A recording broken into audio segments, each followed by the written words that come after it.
নরসিংদী পলাশ উপজেলা স্বাস্থ্য কমপ্লেক্স আকস্মিক পরিদর্শন করেছেন স্বাস্থ্যমন্ত্রী সরদার মোহাম্মদ সাখাওয়াত হোসেন। এ সময় তিনি বলেন, যারা নির্ধারিত সময়ে দায়িত্ব পালন করতে পারবে না তাদের অবশ্যই জবাবদিহি করতে হবে। সকাল 8:30টায় পূর্ব ঘোষণা ছাড়াই হাসপাতাল উপস্থিত হন স্বাস্থ্যমন্ত্রী। এ সময় হাসপাতালের হাজিরা খাতা এবং ডিউটি রোস্টার পরীক্ষা করেন তিনি। RFL gas stove hassle free auto ignition নিশ্চিত করে ঝামেলাহীন রান্না। আরএফএল গ্যাস স্টোভ নিরাপদ ও ঝামেলাহীন। বেশ কয়েকজন চিকিৎসক ও স্টাফ অনুপস্থিতি থাকায় ক্ষোভ প্রকাশ করেন সাখাওয়াত হোসেন। পরে জরুরি বিভাগ থেকে শুরু করে প্যাথোলজি ল্যাব এবং বহির্বিভাগ ঘুরে দেখেন।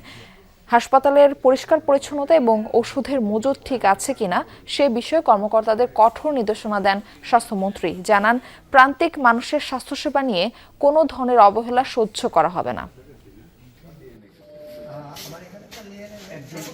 ডাক্তারদের জবটা তো সাংঘাতিক মানবিক একটা জব।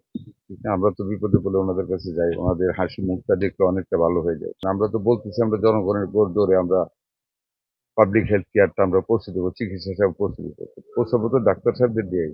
এই তো সিনারিও বললাম, এখন আমি যাই, আমি আমার উপর তো ক্ষমতা আছে না, সবার সাথে আলাপ করে নিয়ম অনুযায়ী যা করা যায় তাই করি।